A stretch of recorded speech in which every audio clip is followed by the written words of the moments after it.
جمعرات کا دن تھا، آپ خیمے کے سامنے بیٹھے تھے، عصر کا وقت قریب تھا، آپ کو اونگ آ گئی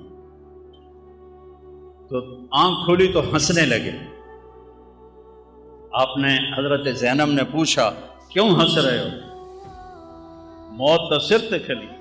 کہا اللہ کے نبی خواب میں آئے ہیں، کہہ رہے ہیں بیٹا میں آپ کو لینے کے لیے آ چکا ہوں۔ اللہ کے نبی آ چکے ہیں۔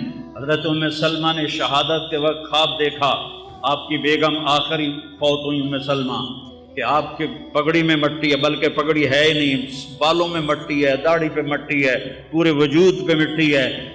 انہوں نے کہا یا رسول اللہ خیریت کیا ہوا؟ کہ حسین کو شہید ہوتے دیکھ کے آ رہا ہوں، حسین کو شہید ہوتے دیکھ کے آ رہا ہوں۔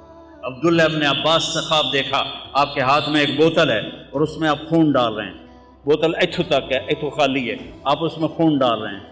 کہا یا رسول اللہ یہ کیا ہے؟ کہ یہ حسین اور اس کے ساتھیوں کا خون ہے، قیامت کے دن میں ان کا وکیل بنوں گا۔ جنہاں وکیل نبی بنے اور اللہ جج بنے، انہاں کتیاں دا کی حال ہوئے؟ قیامت کے دن میں ان کا وکیل بنوں۔ ویکھن بازی حسین ہارے نہیں، جت گئے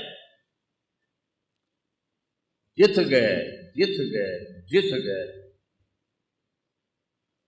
اور ایک دم انہوں نے حملہ کیا جمعرات میں، تو آپ نے زہیر بن قین سے فرمایا ان سے کہو آج کا دن مہلت دے دو، میں رات کو سوچ کے پھر کل تمہیں بتاؤں گا۔ تو زہیر نے جا کر کہا کہ جی ہمیں آج کی مہلت دے دو، ہمارے امام کہتے ہیں۔ تو عمر بن سعد نے کہا ٹھیک ہے۔ تو سارے خوش ہو گئے، بھائی کم پھٹا پہ گیا۔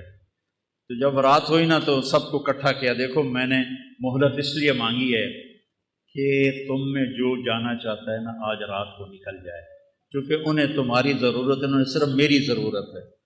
تو میں پکڑا گیا مارا گیا تو تمہارے پیچھے بھی نہیں جائیں گے، تو جس نے جانا ہے رات کا اندھیرا ہے چلے جاؤ، میں کسی پہ مجھے کوئی گلہ نہیں ہے۔ تو سب نے کہا جینا بھی آپ کے ساتھ، مرنا بھی آپ کے